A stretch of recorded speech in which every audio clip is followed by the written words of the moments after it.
Welcome to Think Like UPSC. Now let's start your chapter number 8 of Human Geography, and this is class 12th NCERT and it's our international trade. And trade का मतलब कि जो भी हम संसाधन या साधन संसाधन एक जगह से दूसरी जगह तक के लिए जब हम करते हैं तो that is a kind of business activity, तो वो हम ये करते हैं। अब यहाँ पे हमारी बात आती है कि इंटरनेशनल ट्रेड क्या है। हम बेसिकली इंटरनेशनल ट्रेड जहाँ पे हम गुड्स एंड सर्विसेज का एक्सचेंज कर रहे हैं between countries from one country to another country. So this is how you can here define. पहले जब हमारी एंशियंट के बारे में, हम एंशियंट सिविलाइजेशन की तरफ जाते हैं, तो हमारा अर्लियर डेज में what we use initially the form of trade in a primitive societies की अगर बात करते हैं तो वहाँ पर हमने बार्टर सिस्टम यूज़ किया था। लाइक जहाँ पे direct exchange of goods use to take place, जहाँ पे मैंने किसी को चावल दिया, उसने उसकी जगह मुझे दूध दे दिया, दिस वे। एंड इसकी वजह से हमें, बट ये सिस्टम हमारे लिए उतना कन्वीनियंट नहीं था। तो इसके बाद हमारा रुपी एंड उसका डिनोमिनेट रुपी का कन्वर्जन होता है, सब कुछ आज की डेट में हम सब कुछ डॉलर एंड मनी के बीच में उसी की करेंसी के बेसिस पे we exchange goods. Now definition of trade अगर हमसे पूछी जाए तो trade what we will define, we will say trade is the voluntary exchange of goods and services with two primary levels। जहाँ पे नेशनल इंटरनेशनल की बात हो रही है तो हम सबसे पहले बोलेंगे नेशनल एंड इंटरनेशनल लेवल की जो कंट्रीज हैं उन दोनों के बीच में। जब हम इंटरनेशनल ट्रेड की बात कर रहे हैं तो यहाँ पे we will say the exchange of goods and services between the countries. जब हम बार्टर सिस्टम की बात कर रहे थे तो यहाँ पर we said that the earliest form of a trade involving the direct exchange जहाँ पे हो रहा था of goods and services without use of money, जब यहाँ पे मनी का कोई यूज नहीं था। ठीक है। एंड रीजंस ऑफ ट्रेड क्या है? कंट्रीज ट्रेड करती हैं, सबसे पहली चीज obtain goods they can not produce then फिर, जैसे कि हमारी कंट्री क्रूड ऑयल बाहर से इंडिया में लेकर आती है and that this is all we, हम अपना क्या करते हैं, इसकी हम दूसरी कंट्री के साथ में ट्रेड करते हैं। We give them dollar and they give us crude, तो बेसिकली मनी हमें उन्हें देना पड़ता है। And other one is acquired goods at a lower price from other country, जैसे कभी किसी कंट्री में कोई सामान बहुत सस्ता बिकता है तो हम उसको एक्वायर करके अपनी कंट्री में आके सेल करते हैं। तो now after this, after all these, एक सेकेंड क्या हो गया ये उसका गए, हाँ, after all these now here is your every January after the harvest season is the story। John Bale Mela takes place of Jagi Road, 35 kilometre है ये from away from Guwahati, and it's possibly the only fair in India where barter system is still alive। आज की date में ये सिर्फ एक ही जगह है, यहाँ पर कहाँ पे, this is the only place जहाँ पर बार्टर सिस्टम आज भी अलाइव है, जॉन बेल मेला। ठीक है। और इसके सिवा भी बार्टर सिस्टम खत्म हो गया है बिना किसी मॉनेटरी वैल्यू के। आज का तो कोई इंसान किसी की हेल्प भी नहीं करता। जैसे कि आप ये सोचो, करियर काउंसलिंग एक प्रोफेशन है आज की डेट में। पहले के वक्त में पेरेंट्स, आसपास के लोग ना, आस पड़ोसी खुद से हेल्प कर दिया करते थे। जैसे पहले भाई बंधु खुद से पढ़ा दिया करते थे आपको free of cost, they use to help you. अब ऐसा नहीं है। अब now they for everything they need money comes first. तो यही रीज़न है कि मॉनेटरी वैल्यूज़ हैं, बिना मनी के कोई काम नहीं कर रहा आज। तो बिग मार्केट है, इज ऑर्गेनाइज्ड यहाँ पे फेयर के रूप में, as this is a fair and people from the various tribes and community come here and they exchange their product। the difficulty of the barter system में भी difficulty काफ़ी सारी है। सबसे पहले चीज were overcome by introduction of money, क्योंकि barter system में किसी ने किसी लेवल का कोई कम्युनिटी, सपोज किसी ने गोल्ड दिया है और उसकी जगह कोई उसको चावल दे रहा है, तो उसकी दोनों कम्युनिटी की वैल्यू में ना काफ़ी डिफ्रेंशिएशन है। इट्स लाइक ज़मीन और आसमान का अंतर है। तो वहाँ पर तो ये चीज़ एप्लीकेबल ही नहीं होती है। तो इन द ओल्डन टाइम्स की जब हम बात करते हैं, before paper and coin in currency came in to being, तो यहाँ पे rare objects with very high intrinsic value के साथ में एक्सचेंज की जाती है, served as a money, like flintstones, obsidians, cowrie shell, tiger's paw, whale's teeth, dog's teeth, skins, furs, cattle, rice, peppercorn, salt, small tools, copper, silver and gold, इसके ये सब हम यूज करते थे। द वर्ड स्लेवरी आता है, slavery comes from the Latin word salarium, तो ये हमें स्लेवरी वर्ड आता है। स्लेव डायनेस्टी सबने पढ़ी होगी हिस्ट्री में, नहीं पढ़ी हो तो I will be taking a class of slave dynasty of the medieval history also, I'll be covering it, so in that I'll let you know. Most probably हम एनसीईआरटी सभी कवर करेंगे यहाँ पर। तो which means payment of by salt and as in those, तो basically as in those time producing salt from sea water was unknown and could only be made from rock salt, which was rare and expensive, and that is why we say it became a mode of payment, इसलिए ये mode of payment बन गया। अब इसके बाद में evolution history में हमने अभी देखा कैसे कि ये पूरा चैप्टर ना डिस्कस करता है कि हिस्टोरिकल इवोल्यूशन किस तरह से होता है इंटरनेशनल ट्रेड का, including developments like disintegration of the Roman empire, European colonialism and the discovery of America. और इंडिया का क्या रोल रहता है, इंडिया का international trade has seen a significant change in the volume, जहाँ पे composition and directions over time देखने को मिला, and growth in trade volume भी इंक्रीज हो जाता है हमारा। जैसे silk route is an early example, long distance trade connecting Rome to China and along the 6,000 kilometer route. The traders यहाँ पे transported Chinese silk and Roman wool and precious metals and many other high value commodities from intermediate point in India, Persia, central Asia. And यहाँ के बाद में हमने क्या देखा, after disintegration जब हो जाता है of the Rome empire, European commerce grew हो जाती है during the 12th and the 13th century. With the development of ocean going warship, trade between Europe and Asia grew हो जाता है and the America was discovered. तो 15th century onward में जब हमने देखा, यहाँ पे जब हम जाते हैं डेप्थ में तो हम देखते हैं कि यूरोपियन कोलोनिज्म जो है ये बिगेन करने लगता है along with the trade of a exotic community. A new form of a trade emerge होता है which was called slave trade. यहाँ से हमारी एक new form of a trade आता है जिसको हम बोलते हैं slave trade. And the Portuguese, Dutch, Spanish and your British captured African natives, इन्होंने अफ्रीकन नेटिव्स को कैप्चर किया and forcefully transported them to the newly discovered America for their labour in plantation. तो एक तरह से इनको पकड़ के जबरदस्ती और वहां पे लेके गए and as a labourer, forced labourer, उनसे काम करवाया। And slave trade was a lucrative business for more than 200 years till it abolished in Denmark in 1792. तो अभी आपके लिए एक लर्निंग हो जाती है for the students who are appearing in the class 12th board exam. For them it's like 1 mark का question आ जाता है यहाँ से, what is the role of slave dynasty into the international trade and in which country, after which country it demolished, ये पूरी तरह से खत्म होता है। ये आपके लिए यहाँ से क्वेश्चन आता है। इसके बाद great Britain in 1804, United states in 1808। इसके बाद धीरे धीरे सबसे पहले डेनमार्क में होता है, उसके बाद ग्रेट ब्रिटेन में 1807 में, फिर यूनाइटेड स्टेट में 1808 में। अब ये है आपकी स्लेव डायनेस्टी, बेसिकली स्लेव्स के किस तरह से इनको एक्सप्लॉयटेशन हुआ। द अमेरिकन स्लेव्स ऑक्शन, इनका ऑक्शन होता था, जैसे कि नीलामी होती है ना, that is a auction basically, like किसी की संपत्ति की नीलामी हो जाती है, देखा होगा आपने को, काफी सारी कुड़की हम जिसको बोलते हैं, advertised slave for sale for temporary hire or for by their owners. Buyer often paid as much as like 2,000 for the skilled and healthy slave, such $2,000 basically. Such auction often separated family members from one another, many of whom never saw their loved ones again.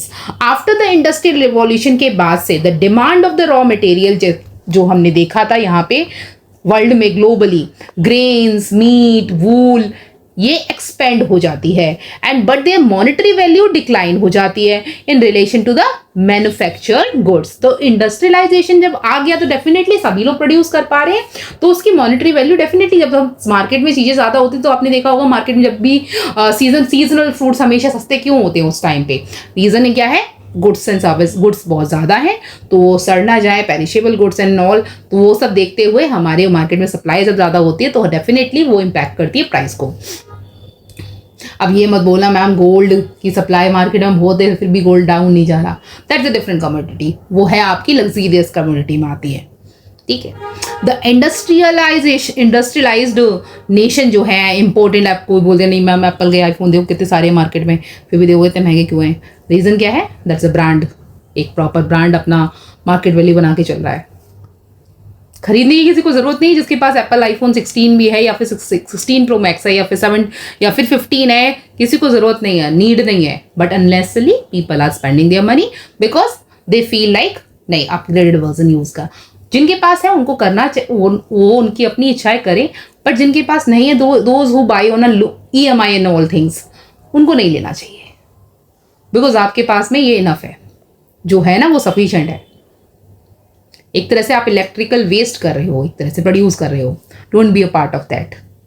Other thing, let's focus here, come back to the topic. यहाँ पे हमने देखा कि the industry, जैसे हमने industrialised nation है, imported primary goods ने इन्होंने इंपोर्ट किए हैं, ठीक है, and as a raw material and exported the value added finished product back to the non industrialised nation, जैसे कि ब्रिटेन ने किया था इंडिया के साथ में, इंडिया से उन्होंने रॉ मटेरियल खरीदा और उसके बाद आके इंडिया में ही अपना वो सामान बेचा। तो यहाँ पे क्योंकि यहाँ पे उस टाइम पे इतनी सारी इंडस्ट्रीज नहीं थी, ओनली हैंडलूम इंडस्ट्री थी और वो पूरी तरह से खत्म कर चुके थे उसको भी। In the later half of the 19th century, regions producing primary goods were no more important, and the industrial nation became each other principal customers. तो during the World War I and II के time पे हम क्या देखेंगे कि countries imposed trade taxes and quantitative restriction on the first time, and during the post-war period, organizations like general agreement of tariff sign किए गए, trade which later became the world trade organization, जो WTO आजकल India में भी काफ़ी कोशिश करता रहता है बीच बीच में कभी कभी, ठीक है, एंड इवन चाइना पे तो वो करता ही रहता है हमेशा। Why does international trade exist, क्यों, कैसे, क्या चीज़ है, इसका रीजन क्या है? तो international trade is a result of किसका, specialisation in production. It benefit क्या कर रहा है, वर्ल्ड की economy if different countries practise speculation and division of labour in production of communities और प्रोविजन ऑफ सर्विसेज। तो ईच काइंड जो है हमारा, जो भी हमारा प्रोडक्शन है, यूनिट जो भी हम प्रोड्यूस कर रहे हैं, is a specialisation can give rise to trade. Thus we can say international trade is based on the principle of comparative advantage, complementary and transferability of a goods and services. In principle should be mutually benefit के बारे में बात की जाती है, यानी कि individual का बेनिफिट हो रहा है। Here the concept lies here on the mutual benefit. In modern times, when we talk about this, so here we say that trade is the basis of World's Economic Organization. World economic organization का trade एक basis है and is related to the foreign policy of the nation. And foreign policy एक nation की इसी के ऊपर ही lie करती है। With well developed transportation communication system, no country is willing to forgo the benefit derive from participation in international trade. कोई country नहीं चाहती अपने आप को वहाँ के हम पीछे छूट जाएं, एवरीवन ट्राइज देयर बेस्ट। तो बेसिस ऑफ इंटरनेशनल ट्रेड के बेसिस क्या हैं ये देख लेते हैं। सबसे पहले जब हम इंटरनेशनल ट्रेड के बेसिस देखते हैं तो यहाँ पे क्या है, डिफरेंस इन नेशनल रिसोर्सेज क्या है। अब देखो हर कंट्री के पास में, सबको पता है कि हर कंट्री के पास में हर रिसोर्स नहीं हो सकता है, बिकॉज ये जोग्राफिकल जो डिवीजन है ये हमारे हाथ में नहीं था, ठीक है। Now here difference in national resources, इसके बेसिस पे पहली चीज क्या है, नेशनल रिसोर्स का डिफरेंस होना, कि यार किसी कंट्री के पास में सॉइल के कंपैरिजन में, वेदर के कंपैरिजन में, geology, climate, every country has a different kind of a soil pattern as well as geology as well as climate, ठीक है, and on that basis they have a different resources. So here the world's national resource are unevenly distribution से क्या पता लगा कि globally हमने world में क्या है, national resources is unevenly distributed. वही है जैसे इंडिया के कंटेक्स्ट में अगर हम बात करते हैं, हिमालयन रीजन्स, हिमालयन बेल्ट, या फिर हमारी ये Aravalli range, Vindhya range, Satpura range, या फिर हम इधर की तरफ आते हैं वेस्टर्न घाट्स या कोस्टल एरियाज की तरफ आते हैं, तो ये हमारे काफ़ी रिच है। वहीं अगर हम जैसे यूपी की बात करते हैं, बिहार की बात करते हैं, स्पेशली अंदर के पार्ट की, कुछ थोड़े थोड़े पार्ट की, मेजॉरिटी अगर देखो झारखंड की बात करते हैं, दैट इज़ लाइक वहाँ पे काफ़ी सारे ओर्स हैं, काफ़ी सारे मिनरल्स हैं, वो रिच बन सकता है चाहे तो उसको तरीके से अगर स्क्रूटनाइज करा जाए, तरीके से प्लानिंग करी जाए तो वो हम पहुँच सकते हैं ऊपर। बट बाकी स्टेट्स की बात करते हैं तो यहाँ प्रॉब्लम है। नहीं है उतना। तो जियोलॉजिकल स्ट्रक्चर क्या है, इट डिटरमाइन करता है कि मिनरल रिसोर्सेज बेस हैं, टोपोग्राफिकल डिफरेंस इंश्योर करता है diversity of a crops and animals raised. तो लोलैंड, वहीं आपने देखा जैसे कि आपकी जो सॉइल की जो कल्टिविटी है वहाँ पे अब Punjab, western part of UP, वहीं ईस्टर्न पार्ट ऑफ यूपी उतना हेल्दी नहीं है, like central part of UP में भी उतना कुछ है बचा नहीं है। तो यहाँ पे अगर हम बात करते हैं तो ये किसकी रीजन है, this is due to the geological structure की वजह से, ठीक है। एंड अगेन माउंटेन्स ये अट्रैक्ट करते हैं टूरिज्म को। जब ये टूरिस्ट अट्रैक्ट करते हैं definitely economic value add on करते हैं, और एक कंट्री का दूसरी अलग, हम जाते हैं नेपाल विजिट करने, ऑस्ट्रेलिया विजिट करने, we often go to Africa जाएंगे तो लाइक बहुत सारा नेचुरल रिसोर्स जिसको मतलब नेचर से प्यार है उसे अफ्रीका जाना चाहिए। जोग्राफिकल स्ट्रक्चर काफ़ी अच्छा है, it's like very like one of you will be thrilled to visit Africa, ठीक है। तो यहाँ पे जाना चाहिए। तो नॉर्मली क्या है, जिसको नेचर से प्यार है उसको जाना चाहिए, हर किसी को नहीं, मे बी किसी को नेचर से उतना नहीं हो, किसी को लाइक दुबई वाली लाइफ से पसंद, वो ऐसे अच्छा लग रहा तो उसे दुबई जाना चाहिए, ठीक है। तो इससे क्या है कि जियोलॉजिकल स्ट्रक्चर ये एक तरह से पार्ट ऑफ इंटरनेशनल ट्रेड का भी पार्ट होता है, as well as it aids to the economy of a country also. तो mineral resources this is another portion here, what we say, they are the unevenly distributed in the world, over the world it is unevenly distributed। किसी country को तो बहुत ज़्यादा bulk में resource दे दिया है कि उसको कोई दिक्कत ही नहीं है, किसी कंट्री के पास कुछ छोड़ा ही नहीं है, ठीक है। तो यहाँ पे the availability of mineral resources provide the basis of industrial development. जितने ज़्यादा आपके पास में रिसोर्सेज हैं वो आपको उतना ज़्यादा इक्विप बना देते हैं। Another thing is climate, third in climate ये क्या है, इन्फ्लुएंस किसको करता है, flora and fauna. What are flora and fauna, basically your animal and birds basically, and that are survivor in given region. तो ये बेसिकली इंश्योर करते हैं diversity in the range of various product। Example, wool production can take place in the cold region, bananas, rubbers and cocoa can grow in the tropical region। वही population factor ये another important factor है। यहाँ पे जब हम बात करते हैं पॉपुलेशन फैक्टर की, तो यहाँ साइज, डिस्ट्रीब्यूशन, डाइवर्सिटी और बिटवीन द कंट्री ये अफेक्ट करती हैं volume of goods and goods traded. जहाँ पे हम कल्चरल फैक्टर्स की बात करते हैं, यहाँ पे डिस्टिंक्टिव फैक्टर्स होते हैं, डिस्टिंक्टिव फॉर्म ऑफ आर्ट हो गई, क्राफ्ट हो गया, डेवलप इन सर्टेन एरिया, जैसे मधुबनी पेंटिंग की बात करें, या फिर आप पोल्का डॉट की बात करें, तो ये सब ना डिफरेंट कल्चर्स हैं। वहीं China produces the finest porcelain and brocades and carpet of the Iran are famous, while North African leather work, Indonesian batik cloth and prized handicrafts are very globally इनकी काफ़ी वैल्यू है। वही size of population की अगर हम बात करते हैं, तो साइज ऑफ पॉपुलेशन में आपको सबको पता होगा, densely populated countries have a large volume of internal trade but little external trade, because most of the agriculture and industrial production is consumed in local market itself, and standards of living of the population determine the demand of better quality imported products, because with the low standard of living only a few goods can afford, few people only, सिर्फ कुछ ही लोग afford कर पाएंगे ना, एक classy life हर कोई नहीं afford कर पाएगा।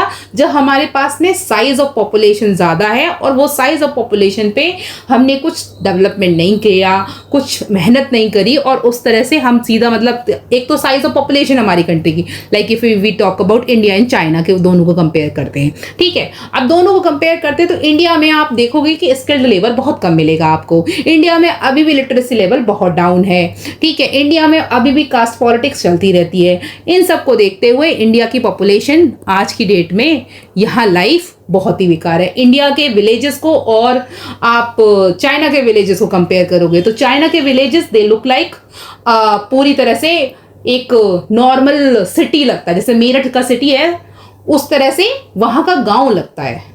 वहाँ के गांव में उस तरह से वो प्रॉपर तरीके से वो अलॉटमेंट्स हैं, वो फ्लैट्स, वहाँ पे फ्लैट सिस्टम है। बट हम लोग के गांव में अगर हम जाते हैं, अपने गांव की तरफ ट्रैवल करते हैं, तो वहाँ कच्ची रोडें हैं, आज भी कच्ची रोडें हैं, स्कूल्स नहीं है, कॉलेजेस नहीं है। कॉलेजेस तो भूल ही जाओ, स्कूल्स ही नहीं है वहाँ पर, प्राइमरी स्कूल्स नहीं है, कुछ कुछ गांव ऐसे मिलेंगे जहाँ प्राइमरी स्कूल्स भी नहीं है, आप भूल जाओ सेकेंडरी स्कूल।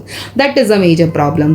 ठीक है, अब ये मेजर प्रॉब्लम तो है, बट यहाँ पे हमें चैप्टर में क्या करना है, size of population international trade में किस तरह से रेस्पॉन्सिबल होता है। ठीक है, क्योंकि हम इंपोर्टेड गुड्स को कितना कंज्यूम कर सकते हैं, तो साइज ऑफ पॉपुलेशन में सिर्फ और सिर्फ जब तक हमारी मतलब लिविंग कॉस्ट ज़्यादा नहीं है, हमारी लिविंग कॉस्ट क्या है, कम है, कंज्यूम हम कम कर लेंगे। लिविंग कॉस्ट ज़्यादा होगी तो हम डेफिनेटली, तो हमारी परचेजिंग पावर पैरिटी बेशक हाई है, बट हमारा लिविंग स्टैंडर्ड क्या है, बहुत लो है। अगर इफ हम इंडियंस की बात करें तो हमारा लिविंग स्टैंडर्ड क्या है, काफ़ी लो है कंपेयर टू अदर कंट्रीज। तो स्टेजेस ऑफ इकोनॉमिक डेवलपमेंट की जब हम बात करते हैं तो यहाँ पे there are different stages of economic development here. At a different stage of economic development of countries, the nature of item trade जो करते हैं undergo a changes. In agriculturally imported countries, agro products are exchanged for manufactured goods, whereas industrialized nations export क्या करते हैं, machinery, finished products, imports, food grains and other raw material. Extent of foreign investment, जब इस topic में आते हैं तो यहाँ पे हम देखते हैं कि foreign investment can boost trade in developing country. जब इंडिया की अगर हम बात करें तो हम क्या चाह रहे हैं, एफडीआई में इन्वेस्टमेंट काफ़ी चाह रहे हैं फॉरेन कंट्रियों से, ताकि हमारी कंट्री में भी स्टार्टअप बूम करे।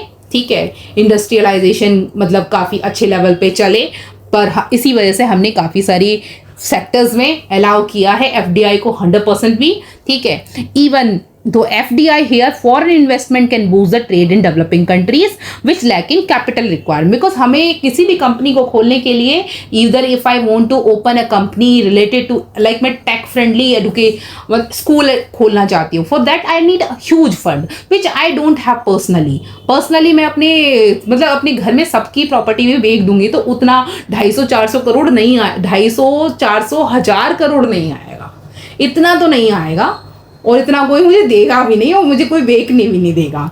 ठीक है, बिकॉज वो एक स्टार्टअप करने के लिए कोई नहीं देगा, पागल नहीं है, मार के भगा देंगे घर से, सीधा बोलेंगे जाओ, जरूरत नहीं है तुम्हारी। इस वजह सबसे पहले तो मेरा पति बोले निकल जाए यार यहाँ से, दिमाग खराब कर रही है।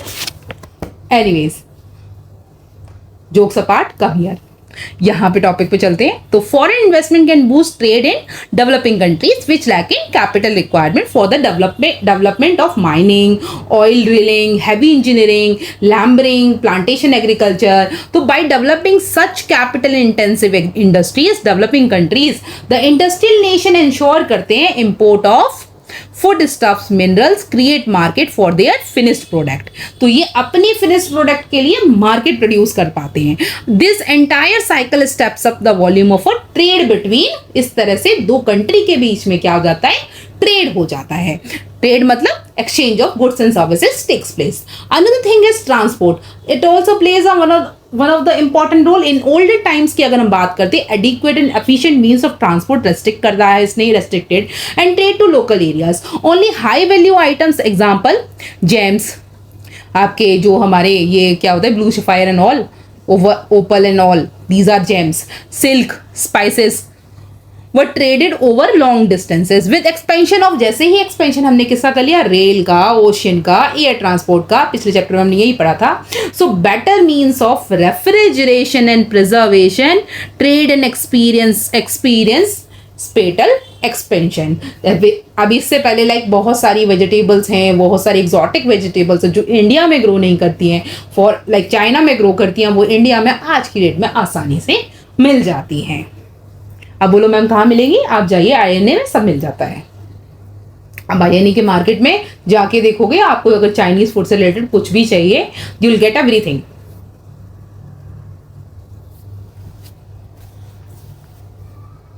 आगे आते हैं, बैलेंस ऑफ ट्रेड। अब बैलेंस ऑफ ट्रेड की जब हम बात करते हैं तो बैलेंस ऑफ ट्रेड क्या करता है, record of volume of goods and services imported as well as कितना हमने एक्सपोर्ट किया है by a country to a different country. If the value of import is more, अगर हमारी आई की वैल्यू ज्यादा है, इंपोर्ट की वैल्यू ज्यादा है ऑफ अ कंट्रीज एक्सपोर्ट से, ये ज्यादा है एक्सपोर्ट से, ठीक है, then our balance of trade क्या हो गया, नेगेटिव हो जाता है। तो इसलिए बोला जाता है हमारा एक्सपोर्ट ज्यादा होना चाहिए, इंपोर्ट कम होना चाहिए। ठीक है, so if the value of export is more than the value of import, then the country has a positive favorable balance, जो इंडिया का नहीं है। अंडरस्टैंड, समझ में आया कि इंडिया का क्या चीज कम है? हम उतना ज्यादा तो हम खपत करते हैं, हम ज्यादा बेसिकली खपत करते हैं, हम लेते हैं दूसरी कंट्रियों से ज्यादा, हम देते कम है। तो ये बैलेंस ऑफ ट्रेड हमारा जो, अगर हम अपनी बात करते हैं, इंडिया एज अ कंट्री की बात करते हैं, तो इसका नेगेटिव है। तो balance of trade and balance of payment की जब बात हो रही है, have a serious implication on the country की इकोनॉमी पे, इसका सीरियस इंप्लीकेशन होता है। A negative balance means would means that a country spends more on buying goods than it can earn by selling goods। तो India उतना तो वो cell करके कमाती नहीं है, उससे ज्यादा वो दूसरी कंट्रियों से खरीदती है। ठीक है, and this would ultimately lead to exhaustion of a financial reserves का एग्जॉशन इस तरह से देखने को हमें मिलता भी है। टाइप्स ऑफ इंटरनेशनल ट्रेड कितने तरह से है? पहली चीज हमारा बायलैटरल ट्रेड है, मल्टीलेटरल ट्रेड है। दो तरह के हमारे टाइप्स ऑफ ट्रेड है। फर्स्ट वन इज, और बायलैटरल ट्रेड में जब हम बात करते हैं, it is done between two countries with each other, मतलब आमने सामने इंडिया रशिया बैठ के आपस में ट्रेड कर रही हैं, that is called bilateral trade. तो they enter into agreement to trade specified commodities against among them, and for example a country A agree to trade some raw material with the agreement of purchase some other specified item to country B और अब vice versa. जब हम multilateral trade की बात करते हैं, यहाँ एक मल्टी से मतलब हमें समझ में आ रहा है कई सारी कंट्री के बीच की बात हो रही है, तो एज अ टर्म सजेस्ट करती है multilateral trade is conducted with many trading countries. कई सारी ट्रेडिंग कंट्रीज के बीच में जब हम ट्रेड साइन करते हैं, that is called trade agreement sign करते हैं, that is called multilateral trade agreement. And the same country can trade with a number of other countries, जहां पे द कंट्री में also grant the status of most favoured nation. MFN की जब हम बात करते हैं हमारे यूपीएससी के प्रीलिम्स के लिए, ये कॉन्सेप्ट बहुत इंपॉर्टेंट है। वहीं अगर क्लास 12th के बोर्ड एग्जाम के लिए, again this is a important question, every year they kept on asking the same question. तो ये आपको पता होना चाहिए, what is the difference between bilateral trade and multilateral trade, and with the help of example now you can easily illustrate। ठीक है, अगला आते हैं केस फॉर फ्री ट्रेड। जब हम फ्री ट्रेड की बात करते हैं, the act of opening up economies को जब हम ओपन करते हैं for trading is known as a free trade और अ ट्रेड लिबरलाइजेशन। जो हम लिबरलाइजेशन की जब बात करी थी, हमने फ्री ट्रेड ओपन किया था। This is done by bringing down trade barriers like tariffs को डाउन कर दिया। Trade liberalization allow goods and services from everywhere to compete with domestic product and services से। ठीक है, अब इसके बाद में हम देखते हैं ग्लोबलाइजेशन हमारी एक टर्म आती है, और ये दोनों के लिए for the class 12th as well as for UPSC students, this one is important for both. Now globalization along with the free trade can adversely affect कर सकती है economies of a developing country को by not giving equal playing field by imposing condition which are unfavorable for certain country. With the development of the transport and communication system, goods and services can travel faster and farther then even before. आज से बहुत पहले किसी तरह की situation थी, कुछ और था। आज की डेट में हमारे पास में संसाधन बहुत अच्छे हैं, हमारे पास में डेवलपमेंट, हमने अपने आप को इतना डेवलप कर लिया है कि अब तो रोबोटिक टेक्नोलॉजी आ गई है पूरी तरह से। But free trade should not only let rich countries enter the market, but it should also allow the developed countries to keep their own market protected from foreign products। जैसे India अभी करने की कोशिश करी, जैसे ऑस्ट्रेलिया और US दोनों ही अभी इस वक्त में काफ़ी प्रेशर बना के चल रहे हैं, ऑस्ट्रेलिया एंड US इंडिया के ऊपर, फॉर दे वांट कि उनकी जो डेयरी इंडस्ट्रीज हैं वो इंडिया में एंटर कर पाए, because India has a huge market, they have seen India as a huge market source. तो उनको लगता है कि इंडिया में हमें ऑप्शन मिलेगा तो they will be able to cater their service to India also. But our Indian government denied it. Why? Because we have a own brand, we want to protect our own brand. We have Amul and Mother Dairy. हम इन दोनों brands को protect करना चाहते हैं, because हमारी अपनी industry है। अगर बाहर की इंडस्ट्री इंडिया में आनी रहेंगी, डेफिनेटली वो कम, जब भी कहीं एंट्री करेंगे तो डेफिनेटली कम प्राइस पे एंट्री करेंगे। कम प्राइस पे एंट्री करेंगे तो हम क्या, हम as a Indian, common Indian, वही हाल होगा जो ब्रिटिशर्स के टाइम पे हुआ था हैंडलूम इंडस्ट्री का। ठीक है, अब यहाँ पे फ्रॉम फॉरेन प्रोडक्ट्स, जैसे आज भी अगर हम देखते हैं Fabindia is an Indian brand. ठीक है, कितने लोग हैं आप में से जो फैब इंडिया के कुर्ते खरीदते हैं? Rare to rare 20-10%। ठीक है, रेयर टू रेयर। हाँ, मुझे पसंद है फैब इंडिया की sari, don't talk about me, but I am talking about you. ठीक है, कि कितने लोग खरीदते हैं, हम कॉमन की बात कर रहे हैं, इंडिविजुअल की बात नहीं कर रहे हैं। ये किसी पर्सन की चॉइस हो सकती है। खादी भंडार से कितने लोग क्लोथ्स खरीदते हैं? बहुत कम। ठीक है, ऐसा नहीं कि वहां के कपड़े अच्छे नहीं होते, सब अच्छे होते, बट द पॉइंट इज हम एथनिक कपड़ों को छोड़ के हम किसकी तरफ निकलते जा रहे हैं? We are moving to western culture, western कपड़े क्लोथ्स एंड ऑल। तो वो हमें जिम वियर्स हमारे जितने भी हैं सारे किसमें, सारे अगर हम किसी भी जिम वियर की बात करते हैं तो इंडियन ब्रांड को हम वहाँ कोई एग्जिस्ट ही नहीं करता। ठीक है, तो दैट्स ऑल। तो यही सब चीज़ें देखनी है। तो like countries also need to cautious about dumped goods. अब डम्प्ड गुड्स की ये बहुत बड़ी मेजर प्रॉब्लम है, ये तो बहुत बड़ा, आई थिंक हर कंट्री की समस्या है ये dumped goods. As long as with free trade, dumped goods of a cheaper price can harm the domestic producer. ये domestic producers को harm करते हैं। What is dumping? यहाँ पे the practice of selling of commodity in two countries at a price that differ for a reason not related to cost is called dumping. What is dumping? It is a kind of practice of selling of a commodity in two different countries at a different price that differ for reasons not related to cost is called dumping. अब ये मत बोल दे ma'am, Apple का phone America में तो 88,000 का मिल रहा है, आप हमारी कंट्री में 1,50,000 का क्यों मिल रहा है? I am talking about pro max, क्यों इतने का मिल रहा है? तो दैट इज़ नॉट डंपिंग।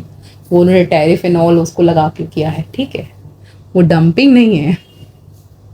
चलो आ जाओ, panel to study anti dumping duty on shrimp. ठीक है, the US act had seriously hit India's export to that country as US in the second largest importer of marine product from India. यहाँ पे newspaper में आई थी cutting, and this is in 2004 में। यहाँ पे upholding India and Thailand request world trade, WTO को उन्होंने रिक्वेस्ट करा था, has constituted a panel to examine the anti dumping duty and custom bond imposed by the US government against the import shrimp from these countries. The dispute settlement, या WTO के में fight हुआ, लड़ाई इन्होंने करा, fight किया, alliance किया, फिर वर फ्यूलाइंस एंड दिस ऑर्गेनाइजेशन, इस तरह से इसको ऐसे हो गया। बट ये डंपिंग की वजह से एक केस फाइल कर दिया था हमने 26 नवंबर को, कहाँ पर, 2004 में, वियतनाम इन जुलाई। तो ये वहाँ का केस है। ठीक है, अब वर्ल्ड ट्रेड ऑर्गेनाइजेशन क्या है? ठीक है, ये बेसिकली एक बॉडी है जो 1948 में हमने बनाई थी, and to liberalise the world with from high custom tariff and various other type of restrictions से, and general agreement of for tariff and trade GATT was formed by some countries in 1944. It was decided by the member countries to set up a permanent institution looking after the promotion of free trade and free and fair trade among nation. The GATT was transformed into, इसके बाद हमने 1995 में हमने GATT को क्या कर दिया, transform कर दिया, WTO बना दिया। पहले ये GATT था, GATT, earlier we in 1948 it was GATT. Later on it became in 1995 we thought of like होना चाहिए कुछ ऐसे ही ऑर्गेनाइजेशन जो सबको कैटर करे इन सर्विस को, तो हमने बना दिया WTO।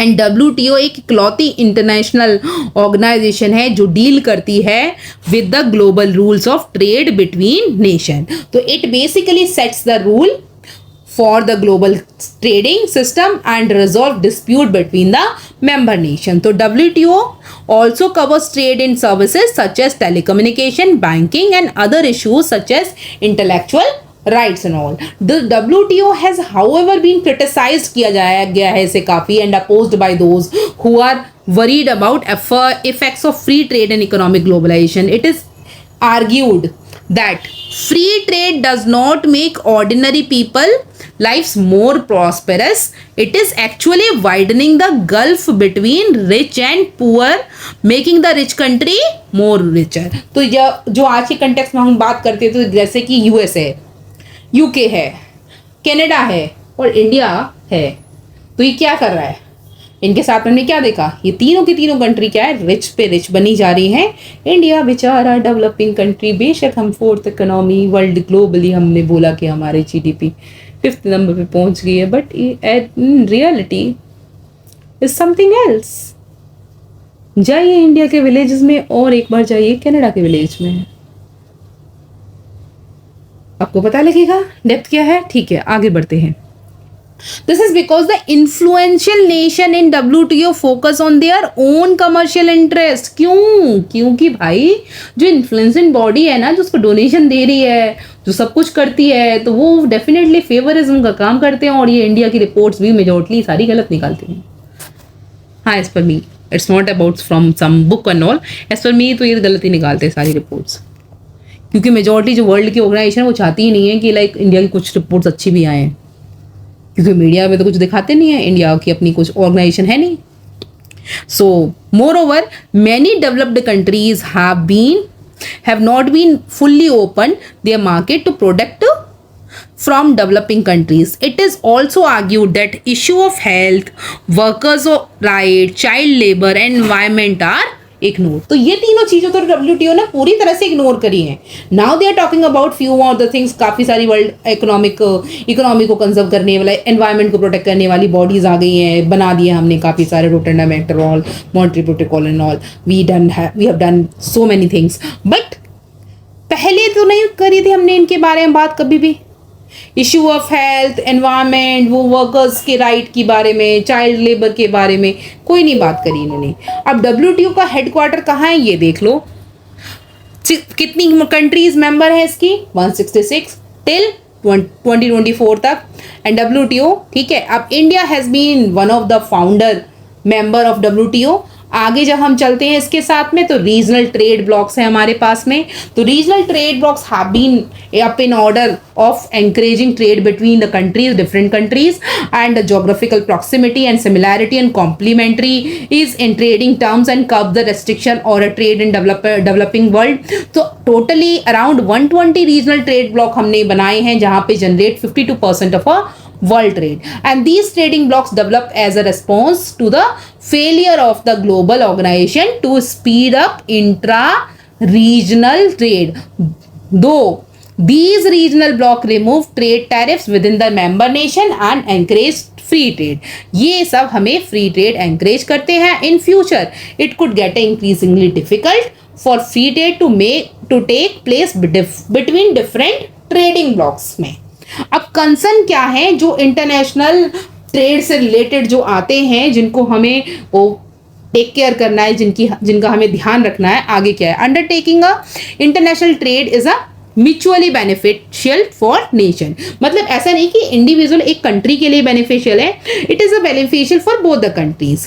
अब यहाँ पे जब हम बात करते हैं, ट्रेड पॉलिसीज हैं जहाँ पे concern about equality between developing and developed countries in trade agreement, इसको हमें अच्छे से एड्रेस करना चाहिए. दूसरी चीज हमें क्या चीज? फैक्टर्स ऑफ डिक्लाइनिंग, जहाँ पे क्यों डिक्लाइन हो रहा है ट्रेड का, factor such as slow production, ये डिक्लाइन कर देता है progressed, increased domestic consumption, growing international competitions can lead to the decline of export. अब एक्सपोर्ट जब डाउन होता है तो इस चीज़ पे हम ध्यान नहीं, हम सीधा बोलने लगते कि ये चीज़ हो गई, ये चीज़ हो गई. बट इंडिया के प्रोडक्ट अगर बाहर जाके इतना compete नहीं कर पा रहे हैं, उसका कारण क्या है? उसका कारण ये है कि हमारी क्वालिटी उतनी उस स्टैंडर्ड को मीट अप नहीं कर पा रही है. हम उस फैशन टेक्नोलॉजी, जैसे फैशन की बात करते हैं, फैशन में अगर हम जाते हैं तो ब्रांडेड क्लोथ्स में इंडिया का हार्डली सिर्फ टाटा ही है. इसके सिवा रिलायंस भी अभी आई डोंट थिंक रिलायंस का भी उस लेवल तक कपड़े अभी उस तरह से बने हैं जो अभी फॉरेन कंट्रियों में कहीं एक्सपोर्ट हो रहे हैं. कुछ ऐसा हो रहा है लाइक ग्लोबल देसी एंड ऑल, इतना ही चल रहा है, उसके सिवा और कुछ नहीं चल रहा. ठीक है. ग्लोबल ट्रेड इससे अफेक्ट होता है aspect of life. It can impact everything from environment to health and well-being of the people around the world. So as countries compete to trade more production and the use of natural resources spiral up, resources get used up faster than they can be replenished. As a result, marine life is also depleting fast and forests are being cut down and river basins sold off to the private drinking water companies and multinational corporation trading in oil. अभी जैसे राजस्थान की बात करते हैं, राजस्थान में बीच में एक गांव पड़ता है, तो उसमें पूरा जंगल जंगल था. अभी वहाँ पे गवर्नमेंट, राजस्थान की गवर्नमेंट ने बोल दिया कि वहाँ जंगल को काट के हम क्या बनाएं, मल्टी सिटी मॉल बनाएंगे. बट वो जो राजस्थान गवर्नमेंट, जब वहाँ पे कांग्रेस की गवर्नमेंट थी, उस टाइम पे उसको अपोज कर रही थी, उस आज की डेट में वो उसी चीज को सपोर्ट कर रही है.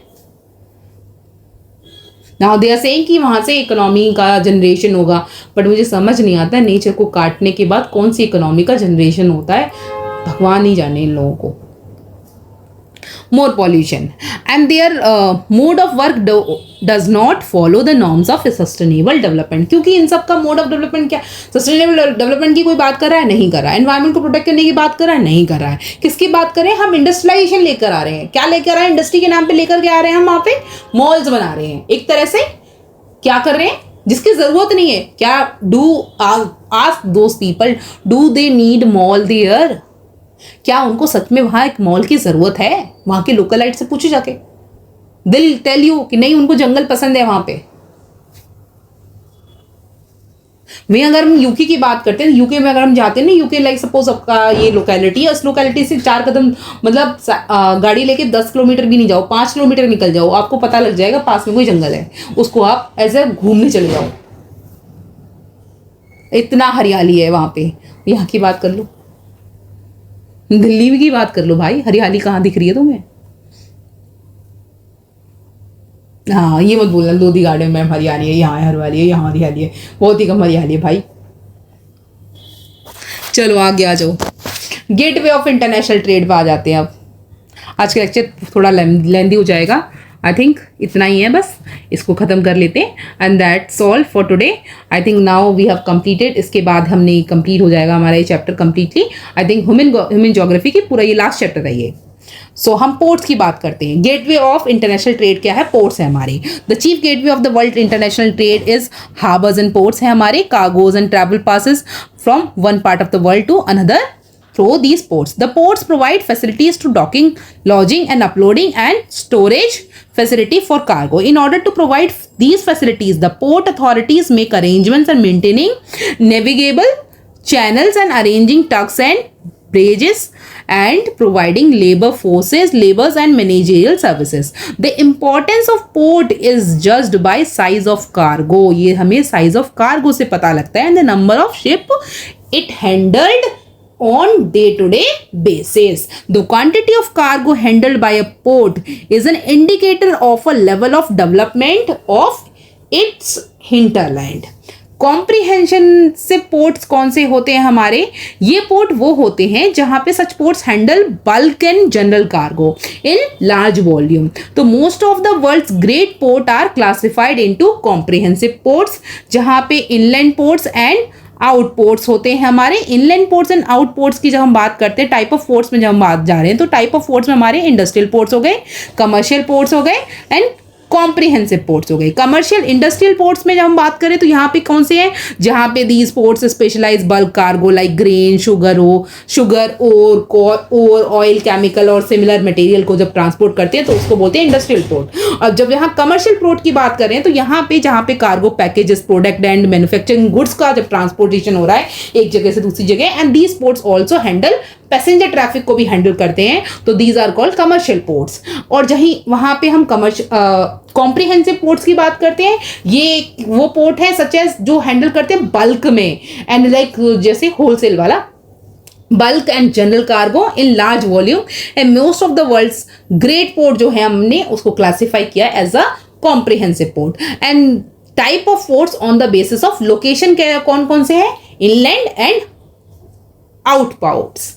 Inland मतलब these ports are located away from the sea coast and they are linked on the sea through the river canal से linked हो रखे हैं sea से.